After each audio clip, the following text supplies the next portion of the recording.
buenas, Apolonio.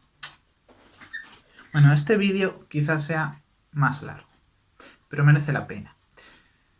Quiero compartir con vosotros una reflexión y también hacer una recapitulación, ¿no? Para que todo se vaya comprendiendo bien. Voy a empezar por la recapitulación. Decíamos hace ya muchos vídeos que la sintaxis estudia la esencia de una lengua. Sí, la esencia, eso que queda en secuencias reconocibles y posibles, como trupemos todos los merengüetos del chon.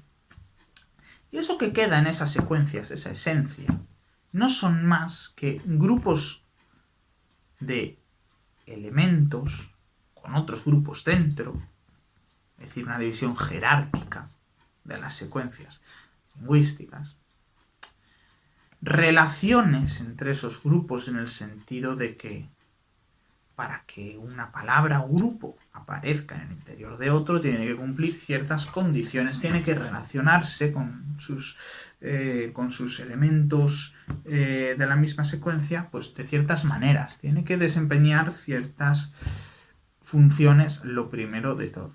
Decíamos que entonces se trata de un estudio combinatorio.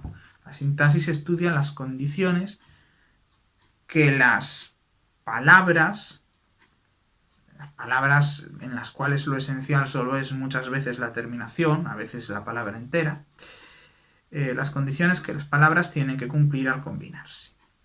Y la primera de esas condiciones es que desempeñen una función. Luego dijimos que desempeñar una función significa ser un elemento dependiente, ser un núcleo con respecto a otro elemento que depende de ti, transponer un elemento, ser transpuesto, ser interdependiente con otro o estar constelado con otro. Y aportábamos unos principios que definen esto. Y decíamos que cuando se es dependiente, en concreto dentro de la función general de dependencia, se desempeñará una función particular de dependencia, una función dependencial particular, que se define con rasgos que va a cumplir ese elemento. Es decir, un elemento dependiente, para que sea posible, tendrá que cumplir los rasgos de alguna función dependencial particular, de sujeto, de complemento directo, etcétera, etcétera.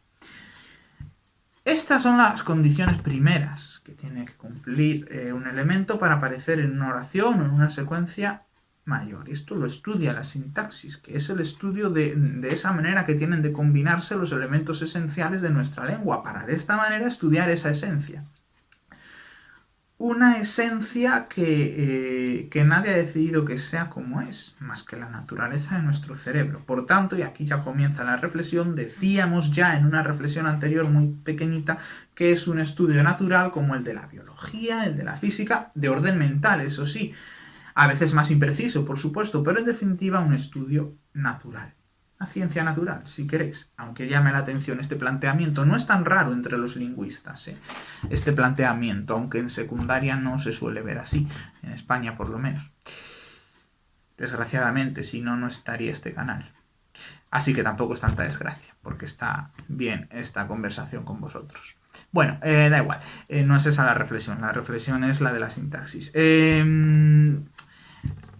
Una ciencia natural, eso lo decíamos, pero hay que añadir algo más, porque claro, la naturaleza, en la biología, en la física, etcétera, pues vemos que se comporta con cierta sistematicidad y por tanto se puede estudiar con cierta precisión, con conceptos precisos, bastante sistemáticos, ¿no? Es lo que se llama que la ciencia esté formalizada, y es que si no, no es científico.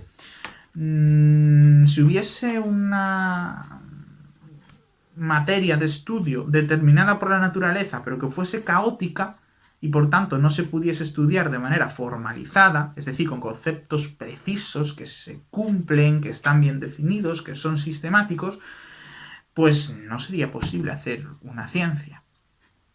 Bueno, pues la reflexión que yo comparto aquí ahora es que efectivamente en sintaxis, en lingüística, en el estudio de esa esencia de la lengua, tal y como nosotros aquí lo proponemos, sí que es posible esa formalización, porque ya veis que está todo muy ordenado. Los principios son muy claros, los principios que definen las funciones y algún otro aspecto. Por cierto, queda bastante por ver todavía este aspecto, ¿no? A este respecto.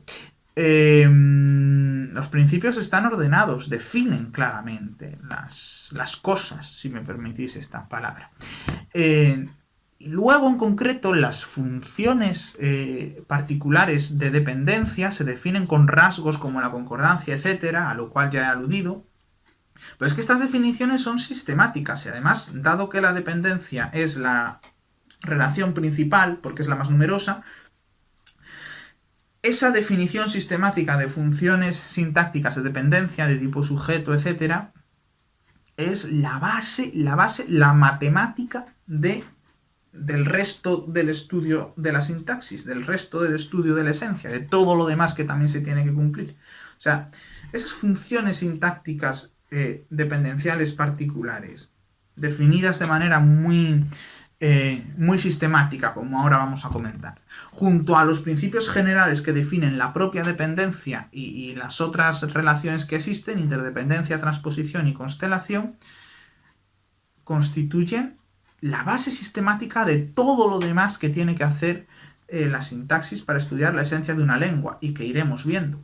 Y lo más numeroso de esa base, lo más extenso, es las definiciones de las funciones de dependencia particulares. ¿Y por qué digo que es muy sistemática esa definición? Que son muy sistemáticas esas definiciones de funciones sintácticas particulares. Bueno, pues porque fijaos cómo funciona esto. Además, voy a coger una chuleta, por si acaso. Ahora mismo estoy sacando aquí mi teoría de la sintaxis, la teoría esencialista. La tengo aquí encuadernada, que no está publicada, pero que ya la conocen algunos. Y es para que os hagáis una idea. Aquí hay tablas. Vamos a ver si se ve. No pretendo que veáis lo que pone dentro de la tabla, pero veis que hay una tabla y otra tabla en las páginas siguientes, ¿no? Bueno, pues son tablas donde se definen las funciones sintácticas de dependencia particulares. En concreto, aquí tengo definidas las de adyacente verbal. Y es que... ¿por qué digo que es sistemático? Pues porque yo, partiendo de que tengo un elemento en dependencia a un verbo, por ejemplo, para saber su función sintáctica particular, pregunto: ¿tiene categoría sustantiva o categoría adjetiva? Y si tiene categoría adjetiva, ¿puede manifestarse mediante un pronombre átono o no? Y si no puede manifestarse mediante un pronombre átono, ¿está diciendo algo de la referencia de cierta función o no? Y volviendo a los sustantivos, ¿concuerda con el verbo en persona y número o no? Y si no concuerda, ¿tiene pronombres átonos de complemento indirecto o de complemento directo? ¿Y es sujeto de la voz pasiva o no? Y ahora vamos a otro tipo de...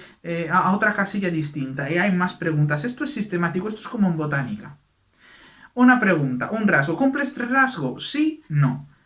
Si lo cumple, ahora pregunto esta otra cosa. Si no lo cumple, pregunto esta otra cosa. Y así sucesivamente. Bueno, a veces no todo es binario. A veces es presenta A, B o C características. Si presenta A, me voy por este camino. Si presenta B, por este otro. Si presenta C, por este otro. Y acabo llegando a las funciones sintácticas particulares.